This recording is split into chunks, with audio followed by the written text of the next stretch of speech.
ராகவ் சொல்றாரு, விஷால் இந்த பொண்ண நம்ம இதுக்கு முன்னாடி பார்த்ததே இல்லையேடா. ஆமா, இந்த பொண்ணு கைக்கு எப்படி நகை போச்சு? டேய், கண்டிப்பா நமக்கு தெரிஞ்ச யாரோ ஒருத்தவங்க தான் இந்த வேலைய பார்த்திருக்கணும். விஷால் ஸ்ரீஜாவை பாக்குறாங்க. ஸ்ரீஜா மனசுக்குள்ள நினைக்கிறாங்க, இவன் வேற நம்மளையே பாத்துக்கிட்டு இருக்கானே. சிந்தாமணி திரு திருன்னு முழிச்சுக்கிட்டு இருக்காங்க. விஷால் சொல்றாரு, கரெக்ட் அண்ணே, நகையவே கண்டுபிடிச்சாச்சு. யாரு எடுத்ததுன்னு சீக்கிரத்துல கண்டுபிடிக்கிறேன்.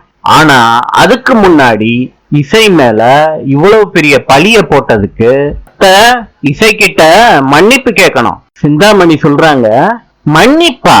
நான் எதுக்கு மன்னிப்பு கேட்கணும்? மன்னிப்பெல்லாம் கேட்க முடியாது, அப்படிலாம் சொல்ல முடியாது அத்தை. நீங்க என் ஒய்ஃப் மேல பழிய போட்டிருக்கீங்க, திருட்டு பட்டம் கட்டிருக்கீங்க. அது இப்ப இல்லன்னு ப்ரூவ் ஆயிருச்சுல்ல. நீங்க பேசுனது தப்புன்னு இசைக்கிட்ட மன்னிப்பு கேளுங்க.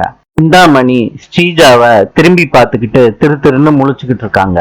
எல்லாரு கண்ணும் சிந்தாமணியவே பாக்குது. விஷால் சொல்றாரு, என்னத்த பேசாம இருந்தா என்ன அர்த்தம் அத்த? மன்னிப்பு கேளுங்க அத்த, கேளுங்க அத்த. நாளை சந்திப்போம்.